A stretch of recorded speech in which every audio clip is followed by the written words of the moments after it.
Assalamualaikum warahmatullahi wabarakatuh. Alhamdulillah wassalatu wassalamu ala Rasulillah wa ala alihi washabihi wa mawalah amma ba'du. Puji dan syukur mari kita panjatkan pada Allah Subhanahu wa taala. Alhamdulillah pada malam hari ini kita dalam keadaan sehat walafiat.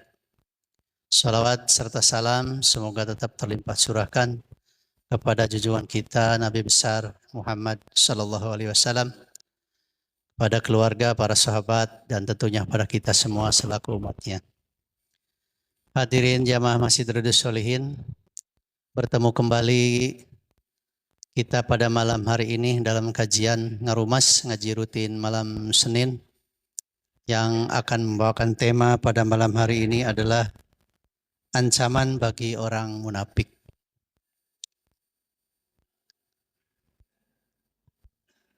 Perlu kita ketahui dan renungi bersama bahwa setiap manusia memiliki sifat kepribadian yang berbeda-beda, baik positif maupun sifat yang negatif.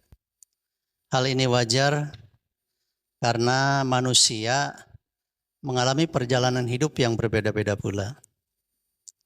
Contoh sifat yang positif seperti bersifat jujur, bersikap adil apabila kita memimpin, kemudian amanah, patonah, dan lain-lain. Sedangkan sifat yang negatif itu banyak sekali. Misalnya ada sombong, ada pendendam, ada munafik. Dan malam hari ini kita akan gali sejelas-jelasnya terkait sifat yang negatif, yaitu terkait sifat munafik yang ada pada diri manusia. Nah, malam hari ini kita bersama guru kita, Al-Ustadz Bapak Dr. Andes Haji Zainal Hasan Asyari MS. Begini Pak Ustadz, terkait dengan munafik, barangkali untuk lebih memahami para jamaah maupun netizen, barangkali diawali dulu dengan apa sih sebenarnya munafik itu Pak, definisinya atau artinya, supaya nanti para jamaah lebih jelas memahami ke tahap berikutnya. Silakan Pak Ustadz.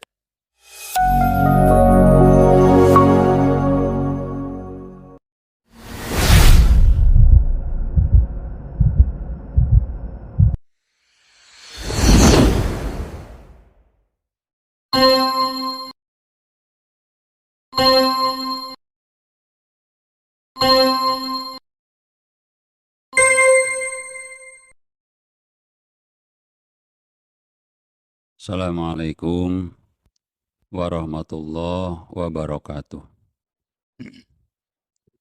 Alhamdulillahirabbil alamin wassalatu wassalamu ala asrofil mursalin Sayyidina Muhammadin wa ala alihi wa ashabihi ajma'in, amma ba'd. Hadirin rahimakumullah, bil khusus Pak Ketua DKM selaku moderator yang dirahmati Allah. Kita sama-sama bersyukur kepada Allah Subhanahu wa taala bahwasanya pada malam hari ini Ngarumas berjalan sebagaimana mestinya. Mudah-mudahan kita senantiasa mendapat ridho dan maghfirah dari Allah Subhanahu wa taala. Salawat dan salam semoga tetap tercurah limpah atas Nabi kita Muhammad Rasulullah sallallahu alaihi wasallam. Hadirin jamaah Ngarumas, barusan ada semacam satu pertanyaan, apa itu munafik? Munafik sesungguhnya nanti akan kita jelaskan identik dengan fasik, tapi ada sedikit perbedaan. Tapi kalau istilah munafik itu sesungguhnya dengan bahasa yang sederhana sekali adalah orang yang lain di mulut, lain di hati. Itu munafik. Insyaallah bahwa kalau orang yang memang mempunyai hal seperti itu, artinya mulutnya A misalnya, kemudian hatinya B, itu sudah munafik. Oleh karenanya, kalau sudah seperti itu, maka berhati-hati tentunya kita dalam bersikap. Dalam hadis Muslim disebutkan, bahkan ini sudah kita dengar bersama waktu subuh, kalau tidak salah sudah kemarin ya. Dikatakan kata Rasulullah sallallahu alaihi wasallam, ayatul munafiki thalathun. Jadi ciri-ciri atau tanda-tanda orang munafik itu ada 3 sih. Yang pertama, idza haddasa kadzdzaba. Apabila bicara itu berdusta. Wa idza wa'ada akhlafa. Ketika dia berjanji tidak ditepati. Sulaya tina janji cek bahasa Sunda nama. Kemudian yang ketiga, wa idza tumina khana. Apabila diberi amanat dia khianat. Maka itu tanda yang ketiga ini, naudzubillah ya. Kalau ada orang yang seperti itu, ini hati-hati. Bicara harus jujur, tidak berbohong kan gitu. Kalau janji harus ditepati. Kemudian kalau memang diamanahi, dapat amanah itu harus tunaikan. Nah, jadi ada 3 tanda-tanda orang munafik. Mudah-mudahan kita terhindar dari sifat-sifat munafik itu atau tanda-tanda munafik itu. Insyaallah. Ini alangkah bahayanya sifat munafik itu sesungguhnya. Bahkan munafik ini bukan hanya kaum laki-laki, di Quran disebutkan, juga ada kaum perempuan. Di sini di dalam surah At-Taubah ayat 67, 68 itu disebutkan. Nanti bisa dibuka oleh Bapak di rumah. A'udzu billahi minasyaitonir rajim. Bismillahirrahmanirrahim. Al-munafiquna wal munafiqat. Al-munafiquna wal munafiqat. Laki-laki yang munafik, wal munafiqat, dan perempuan-perempuan yang munafik. Ba'duhum min ba'd. Satu dengan yang lainnya ada kesamaan dalam hal keyakinan. Tadi artinya punya pemahaman lain di mulut, lain di hati.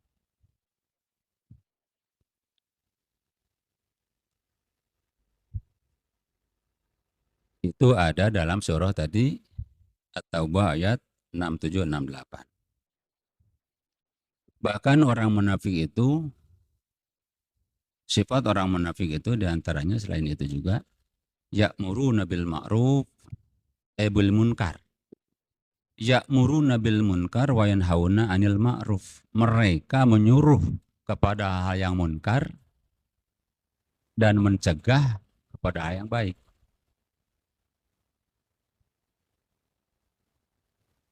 Wa yakbiduna aidihim wa yakbiduna, dan mereka arti sesungguhnya bukan begini sesungguhnya.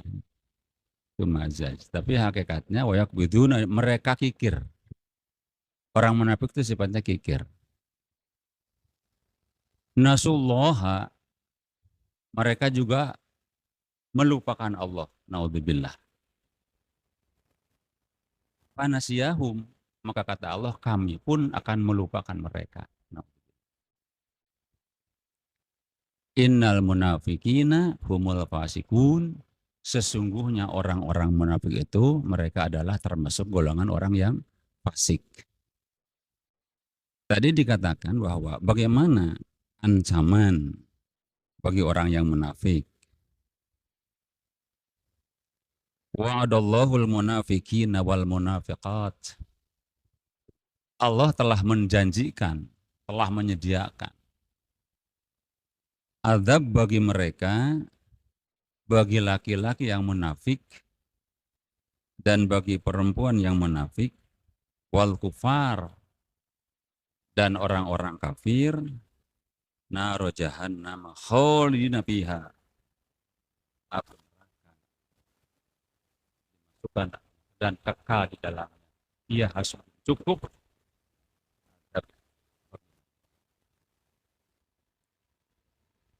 Wala anahumullah walahum adzabun muqim. Wala anahumullah dan Allah melaknat mereka. Walahum adzabun muqim dan bagi mereka azab yang kekal.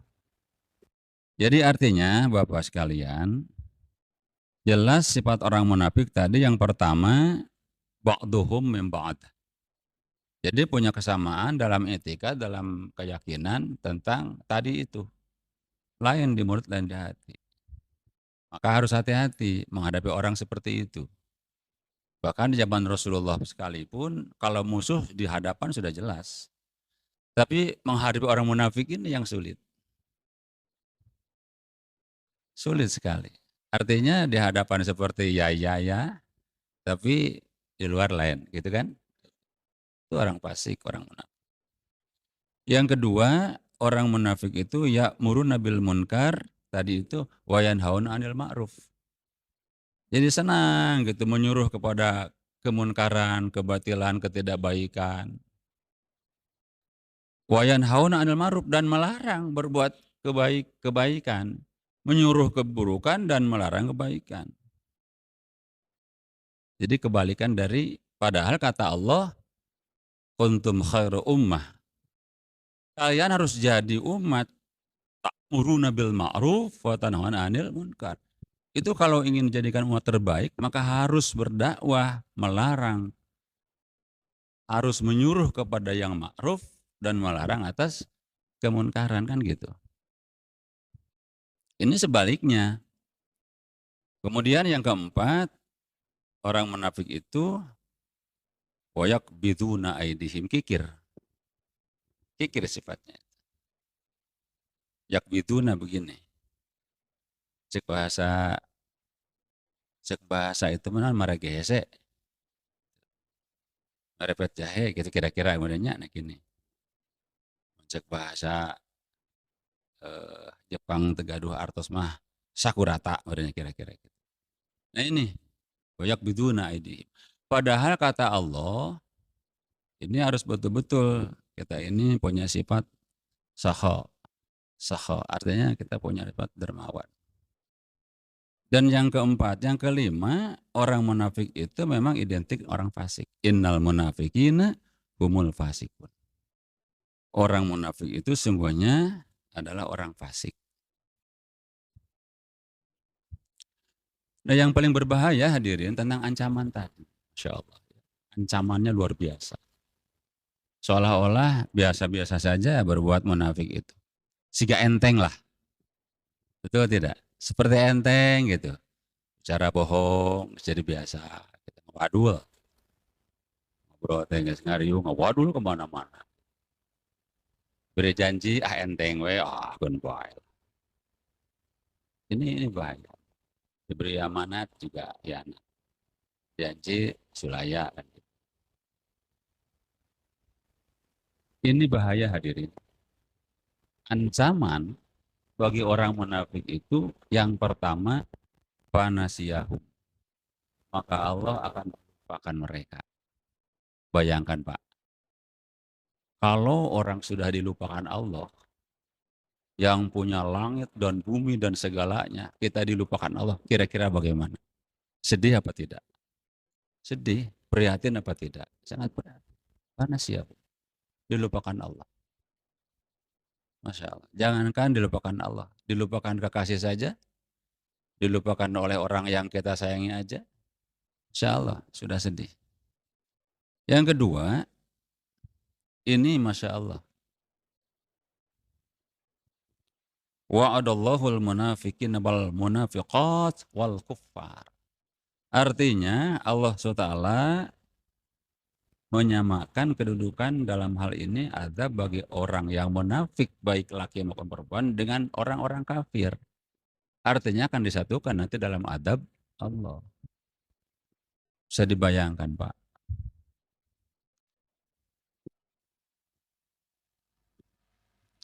Akan kemana dia diazabnya orang munafik itu? Yang ketiga, naru jahannama hiya hasbuhum, cukup azab bagi mereka itu api neraka jahanam. Insyaallah. Kemudian yang keempat, wala anahumullah. Setelah dilupakan Allah, mendapat api neraka jahanam, kekal di dalamnya, dan dilaknat oleh Allah subhanahu. Wala anahumullah. Allah melaknat mereka.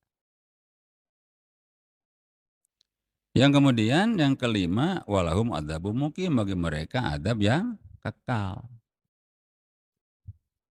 Yang paling ngeri, adab neraka jahanam disediakan bagi orang munafik, baik laki perempuan. Innal munafiqina fid darkil asfali minan nar. Berat. Sesungguhnya orang-orang munafik itu akan ditempatkan di kerak, kira-kira gitulah. Di kerak, hari kerak teh naon, Pak? Hari kerak teh naon? Nu paling panas, paling hanap.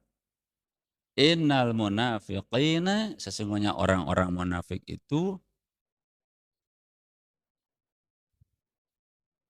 fidarkil asfali minan nar, akan ditempatkan di dalam kerakna atawa di paling hanapna si neraka. Hari aspal kan aspal teh naon aspal. Jadi bahasa orangnya aspal teh, padahal teh aspal teh paling hanap teh dekat tincakan gitu. Bayangkan Pak, disatukan orang kafir, dihinakan oleh Allah, selamanya di neraka, di tempat yang paling bawah. Insya Allah. Itu ancaman luar biasa bagi mereka orang munafik. Jadi oleh karenanya hadirin, bahaya sekali orang-orang munafik itu. Jadi ancaman luar biasa. Kalau orang sudah punya sifat-sifat seperti itu, maka ancamannya itu. Mau tidak mau, disadari atau tidak, orang munafik laki perempuan akan seperti itu nasibnya nanti. Na'udzubillah summa na'udzubillah. Mudah-mudahan kita terhindar dari sifat-sifat kemunafikan tadi. Alhamdulillah mindalik Pak Ustadz, kalau melihat ancamannya ini yang luar biasa. Ada tadi ada 6 yang disampaikan itu. Allah akan melupakan kita bagi orang yang munafik gitu. Masya Allah, Masya Allah. Allah menyamakan antara orang munafik dengan orang kafir. Berarti percuma selama ini kita kalau ibadah ya. Kalau kita disamakan dengan orang-orang kafir kan gitu. Luar biasa ini. Kemudian adanya adab, yaitu api neraka jahanam dan dilaknat Allah. Kemudian adabnya juga kekal ini. Ternyata luar biasa, dan dimasukkan ke dalam neraka yang paling bawah, itu yang paling panas gitu. Nah, kalau melihat ancamannya yang begitu besar ini, barangkali ada trik-trik lah gitu ya, ada ikhtiar, ada apa ya kita, agar kita tidak memiliki sifat itu Pak, sifat munafik. Kira-kira bagaimana Pak mungkin trik-triknya? Artinya upaya-upaya gitu ya, ikhtiar. Trik-triknya apa kira-kira? Insya Allah mudah-mudahan kita berupaya agar terhindar dari sifat-sifat itu. Hadirin rahimakumullah, agar terhindar dari sifat-sifat munafik seperti itu, baik laki perempuan, yang pertama jelas hifdzul qalb wal lisan. Kita harus bisa menjaga hati dan lisan. Penting Pak, jaga hati ini. Kata Agi masuk dilakukan gininya, jaga hati ini penting Pak. Karena seluruh yang menggerakkan badan kita ini adalah hati kita. Prosesnya adalah dengan otak dan dilakukan dengan anggota badan kan gitu, dengan arkan. Kan dari hati dulu kemudian teh. Ketika melihat sesuatu, kata hati, wah udah gini. Proses dengan otak, kan gitu. Kemudian lakukan dengan perbuatan. Maka orang banyak yang saling bunuh gitu kan. Orang saling menghina, dengan itulah dari hati kan. Dari mata turun ke hati teh kira-kira gitu tah. Jadi harus terjaga. Hati ini penting Pak. Karena di akhirat nanti Allah akan melihat hati-hati masing-masing. hatinya akan dilihat, keyakinannya akan dilihat. Apakah benar keyakinan kepada Allah atau kepada selain Allah? Jelas ini, hati ini penting. Kemudian hati itu harus betul-betul yakin kepada Allah SWT. Tasdik wal yakin bi kalimati la ilaha illallah. Tidak ada yang maha kuasa, maha gagah, maha bijaksana, maha segalanya. Seringkali kalau kita malam Jumat oleh Ustaz di la maujuda illallah. Tidak ada yang mewujud selain Allah. La ilaha illallah, la maujuda illallah. La khalaqat, tidak ada yang menciptakan selain Allah. La maujuda, la ma'buda, tidak ada yang diibadai selain Allah. La matluba, tidak ada yang diharapkan selain Allah. La ghayata, tidak akan ada yang tempat kembali kita. La ghayata, tidak akan kemana kita. Jadi tujuan akhir kita. Tidak ada tujuan akhir kita. Illallah, kecuali hanya Allah. La ghayata illallah. Yakinkan dalam hati. Agar ini hati lurus. Kemudian juga dalam hifdzul lisan ini diperbanyak zikir kepada Allah Subhanahu wa taala. Kata Allah, ala bi dzikrillah tatma'innul qulub. Ingatlah kata Allah. Bi dzikrillah, dengan zikir, dengan ingat kepada Allah, tatma'innul qulub, akan menenangkan hati. Maka pantas kalau orang tidak sering banyak berzikir, itu akan malaweng, timbullah macam-macam dalam hati itu. Kan gitu. Dari lisan seperti ini, hati seperti ini, ya udah lain-lain itu. Karena tidak fokus zikir kepada Allah. Kemudian jaga lisan juga. Ini lisan ini hati-hati, Pak.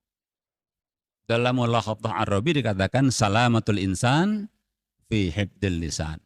Insan sejahtera karena bijak berkata. Jadi kalau orang tidak bijak berkata pasti celaka kan? Salamatul insan fi hifdzil lisan, insan sejahtera karena bijak berkata. Maka banyak orang celaka karena lisan ini. Ya enggak? Oh, udah ukur koma atau iya lisan itu, udah hati-hati. Bisa ditewak deui kan kalau udah keluar dari lisan itu susah. Hati-hati jaga lisan. Maka Masya Allah. Dalam hadis kan disebutkan juga itu. Man kana yu'minu billah wal yawmil akhir falyaqul khairan aw liyasmut. Barang siapa yang iman kepada Allah dan Rasul, hendaklah berkata benar yang baik. Kalau kira-kira tidak bisa berkata baik atau benar, auliyasmut, lebih baik diam. Maka para ulama, subhanallah gini, para ulama, tada seueur nyangem. Biasa. Daripada nyangem udah aja. Daripada nyangem salah itu bahaya. Bahaya lisan luar biasa, Pak. Maka salamatul insan fi hifdzil lisan, kemudian juga tadi sebutan fal yakul khairan aw liyasmut. Coba itu. Bicaralah yang baik-baik saja. Kalau tidak baik bicara maka aw liyasmut, atau diam saja. Daripada salah, daripada menimbulkan masalah gitu. Maka disinilah lisan ini penting, Pak, dikendalikan. Penting sekali lisan dikendalikan. Jangan sampai salah. Jangan sampai menjadi hal yang tidak baik. Malah jadi dosa. Malah jadi malapetaka. Ini dari lisan.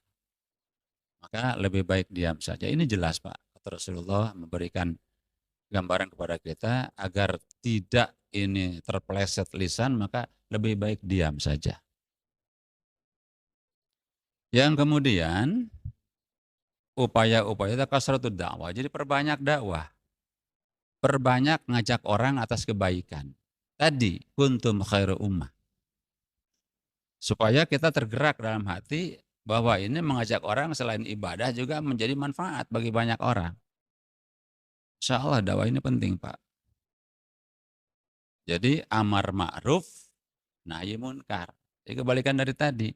Orang munafik itu jadi merintah kepada yang munkar, mencegah pada yang baik. Ini dibalikan, makanya jadi amar ma'ruf, nahi munkar. Kata hadis Rasulullah, kalau orang sudah tidak amar ma'ruf, nahi munkar, maka hurimat min barakatil wah, maka akan jauh dari berkah wahyu. Insyaallah kan.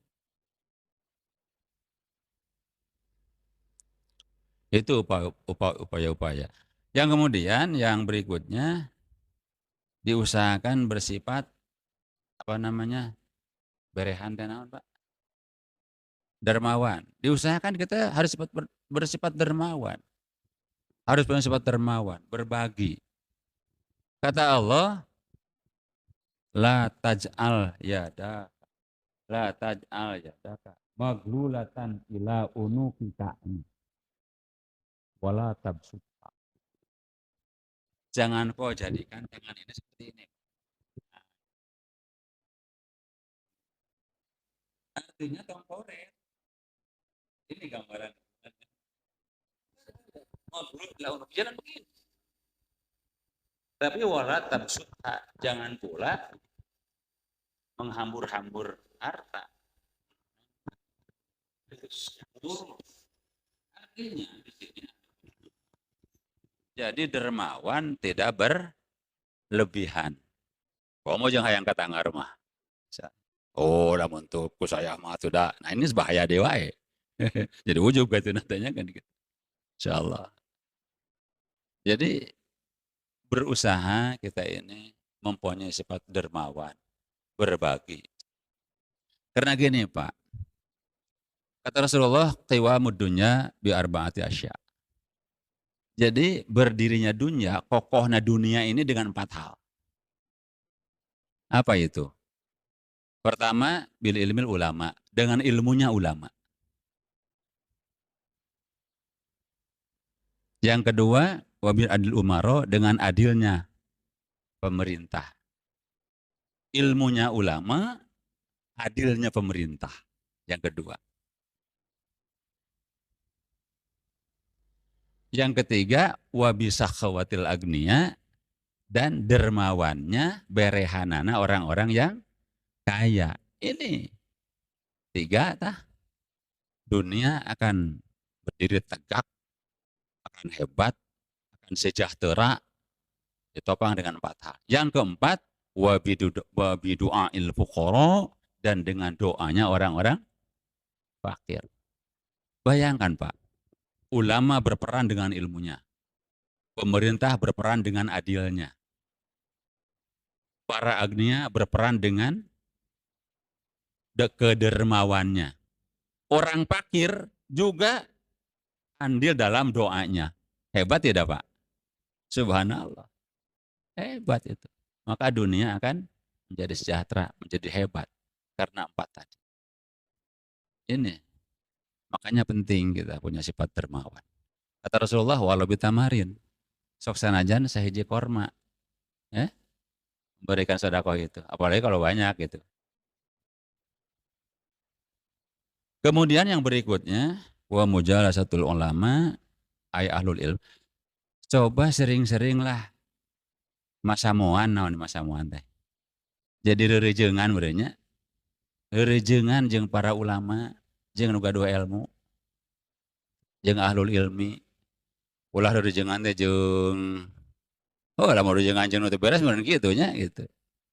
Di situ kalau kita resep reurejeungan jeung orang-orang yang berilmu, maka akan kita kebagian tolabul ilmi wan nasihah. Maka akan kebagian ilmu dan nasihat nanti, ya enggak? Rajin bergaul dengan para ulama, ahli ilmu di situ. Setidaknya kalau kita rajin dengan ulama, setidaknya apa yang dikatakan itu manfaat untuk kita. Bahkan di zaman sahabat, sering sahabat kepada Rasulullah minta nasihat. Bahkan sekarang jarang terjadi, padahal sesungguhnya harus sering minta nasihat sesungguhnya. Ya Rasulullah, aya naon ka dieu? Ya Rasulullah, cobi abdi nyuhunkeun nasihat. Oh, subhanallah. Kalau saat sekarang manusia sudah minta nasihat, subhanallah. Mama atau Pak Kiai atau Pak Ustadz, cing abdi nasihatan. Nah, itu yang bagus. Jangan sekarang sebaliknya, diberi nasihat malah marah misalnya. Orang dulu itu sahabat hebatnya minta nasihat. Datang kepada orang-orang alim, datang kepada orang-orang yang dianggap mumpuni dalam ilmu. Coba abdi hoyong nasihat. Subhanallah. Selain mendapat ilmu, juga hati menjadi lebih baik. Ibadah menjadi lebih baik kan gitu. Yang kemudian perbanyak silul arham. Absyus salam silul arham. Sebarkan salam dan sambungkan silaturahmi. Insya Allah tidak akan terjadi kemunafikan itu. Karena disitulah maka. Ada orang yang kadang-kadang silaturahmi itu sekarang resi gininya kurang-kurang nama. Jadi SMS, wungku. Padahal silaturahmi itu penting Pak. Jadi artinya kita harus betul-betul diperbanyak silaturahmi. Bahkan Pak, absyus salam, silul arham, kemudian solu niyamun, solu bilail wan nasun niyam, tadhulul jannah bisalam. Ini Pak, kata Rasulullah, hadis sahih. Absyus salam, sebarkan salam. Kemudian silul arham, sambungkan silaturahmi, dua tah. Solu bilail, sholat di waktu malam. Tadhulul jannah bisalam, akan masuk surga dengan selamat. Dawa godana atau ngete kurang-kurang namanya, rahor ya moe. Kacai si kacai. Muka pantau WC, wer, sare dewe, kira-kira gitu. Kan gitu kira-kira. Maka dengan tilu pekerjaan tadi, absyus salam, silul arham, kemudian solu bilail, sholat malam, maka dijamin masuk surga dengan selamat. Itu saja barangkali Pak. Insya Allah. Baik, Pak Ustadz, luar biasa. Munel lah istilahnya kalau bahasa Sunda Pak. Ini singkat tapi memang banyak hal yang bisa kita terapkan barangkali dalam kehidupan sehari-hari. Nah, hadirin jamaah Masjid Riyadhus Shalihin, setelah kita tahu tadi definisi dari secara singkat tentang munafik, kemudian kita juga mengetahui ciri-ciri atau tanda-tanda munafik, kemudian ancaman tadi dari Allah Subhanahu wa taala bagi orang yang munafik, dan terakhir tadi dijelaskan upaya-upaya atau trik-trik lah dalam kehidupan kita sehari-hari agar kita terhindar dari sifat yang munafik ini. Nah, barangkali beri kesempatan Pak Ustadz ini untuk jamaah. Ada yang mau bertanya, silahkan Pak Holis, mangga. Sebagaimana dikatakan tadi bahwa tanda-tanda munafik ada 3 kan ya. Pada umumnya orang sering mengerjakan dari yang 3 itu bohong ya. Bohong itu ada yang inisiatif sendiri bohong, ada yang bohong diajak atau disuruh. Terutama ketika pengalamannya ketika abdi jadi PNS atasan pensiun, kadang-kadang bohong itu diajak atau disuruh sehingga ada bohong berjamaah. Nah, dalam hal ini ancamannya sama atau tidak antara bohong yang inisiatif sendiri dengan yang disuruh atau diajak. Terima kasih. Assalamualaikum warahmatullahi wabarakatuh. Ya ada bohongnya Lira, ada bohong disuruh gitu.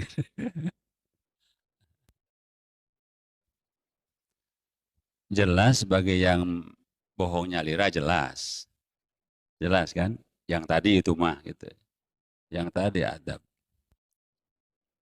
Kemudian yang bohong disuruh itu artinya di situ ada hal-hal yang sifatnya yang disuruh itu mungkin tidak tahu maksud dan tujuan yang sesungguhnya gitu.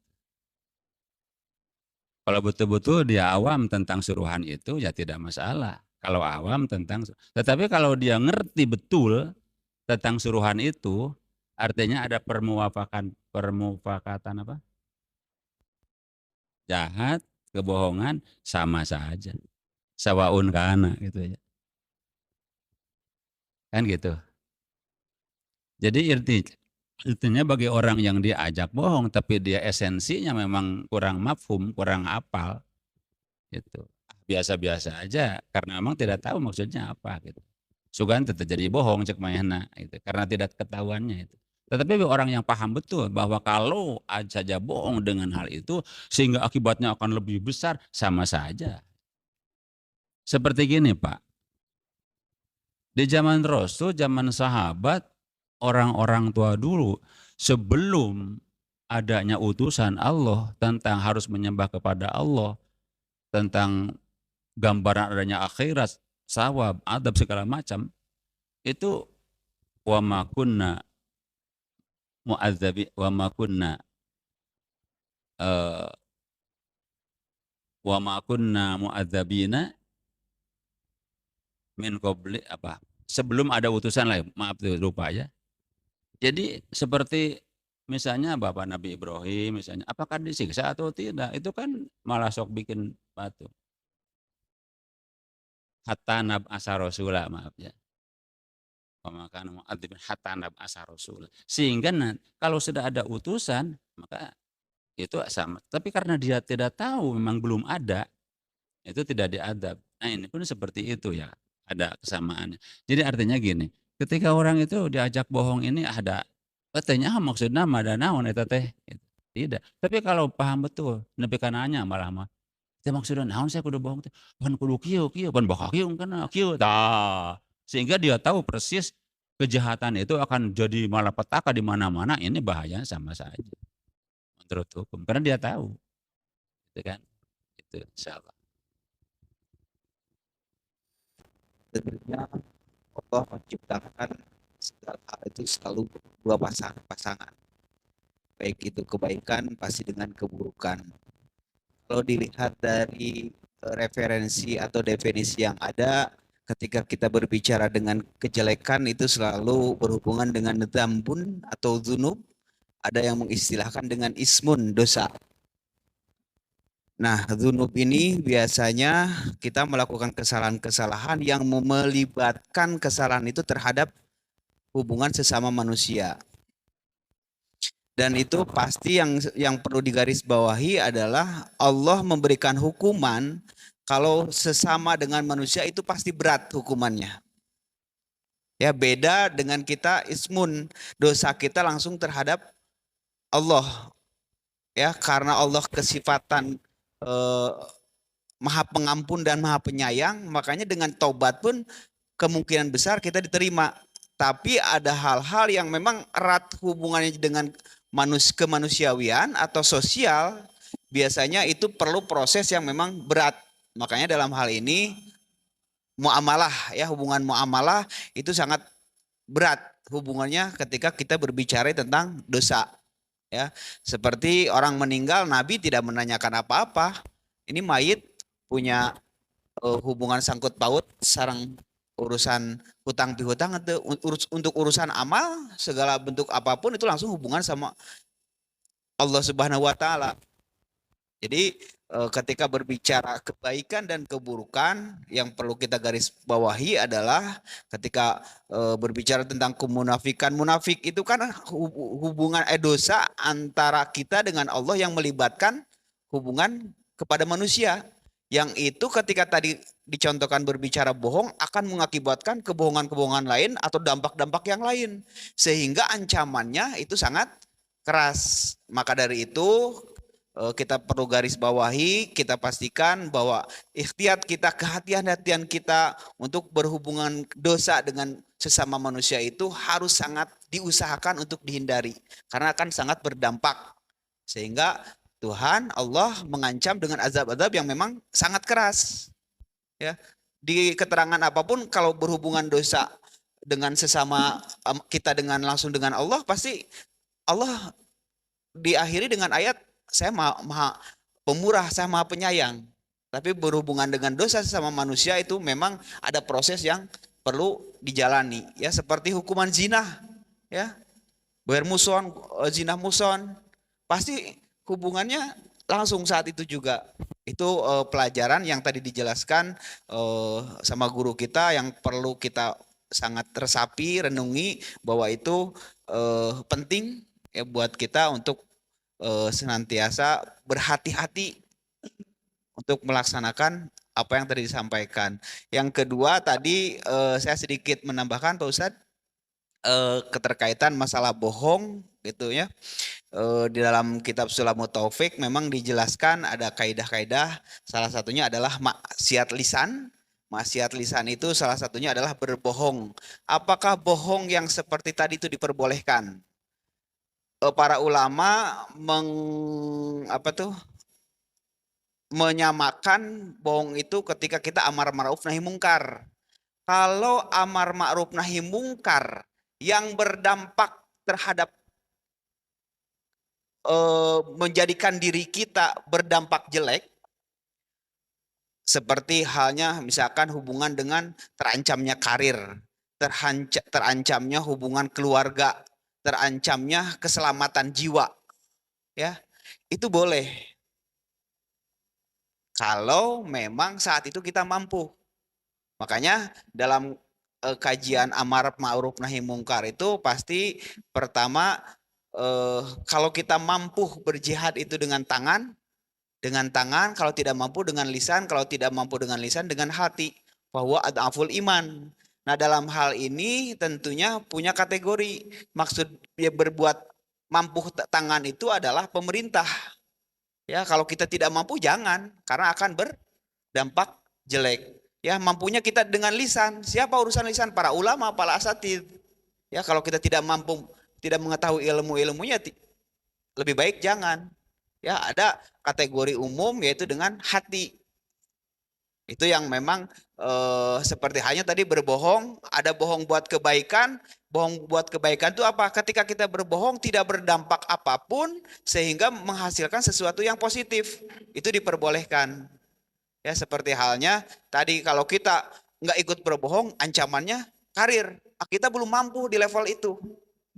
Ya, tidak masalah. Mungkin itu sedikit tambahan besar. Hapunten karena kekirangan wabillahi taufiq. Assalamualaikum warahmatullahi wabarakatuh. Tadi teh ayatnya wa ma kunna mu'adzabina hatta nab'atsa rasula. Jadi mereka tidak adab karena belum ada rasul kan gitu. Nah, barangkali hanya tambahan saja. Mungkin ini walaupun belum terbesit dalam hati, tapi perlu dijelaskan. Misalnya ada bohong yang boleh atau yang tidak misalnya gitu. Itu kan yang spesifiknya gitu. Boleh berbohong juga asal sifatnya menjadi kemaslahatan. Orang mau dibunuh, dikejar misalnya. Kemudian nyumput ke rumah orang teh nyumput tah. Terus diudak bedogus kikieuan tah. Pak. Iya ya jelema teh ka dieu. Duka atuh tah ya. Kan bohong gitu ya. Tapi demi keselamatan jiwa ya. Boleh. Atau berbohong demi menyenangkan seseorang. Ya. Urang teh ku bojo dipangmasyarkeun acuk Pak. Kata bojo meuleuh acuk teh wah, seri dinten tah bojo teh. Sumping ka urang teh Pak, yeuh acuk kanggo Bapak yeuh. Sae balah. Pada urang teh bogoh hate mah, norah gitu rupana ge. Kumaha cing urang mah nya, ari mama meuli bojo teh nu kieu patut, kira-kira pan meureunteu ngeunaheun. Leres teu? Tapi berbohong di situ, nuhun mah. Ieu teh bapak teh tos aya meureun 2 minggu mah ngarep-ngarep anu model kieu teh hese ka meureun milana teh. Bingah pada cek hate mah teuing teu bogoh. Itu boleh. Artinya di situ Pak. Jadi ada yang dibolehkan. Tapi yang sifatnya itu kira-kira. Demikian Pak. Baik, terima kasih Pak Ustadz. Kalau melihat ancamannya tadi bagi orang munafik sangat keras sekali dan memang kita diupayakan ya, tadi ada 8 upaya yang diupayakan oleh kita agar kita terhindar dari sifat-sifat munafik. Mudah-mudahan apa yang disampaikan tadi bisa kita amalkan dalam kehidupan sehari-hari dan kita bisa terhindar dari sifat munafik sehingga kita terhindar juga dari azabnya Allah Subhanahu wa taala. Baik, hadirin semuanya, karena waktunya sudah Isya, mari kita tutup kajian ini dengan doa. Rabbana atina fid dunya hasanah wa fil akhirati hasanah wa qina adzabannar. Subhanaka Allahumma wa bihamdika asyhadu an la ilaha illa anta astaghfiruka wa atubu ilaika. Demikian. Assalamualaikum warahmatullahi wabarakatuh.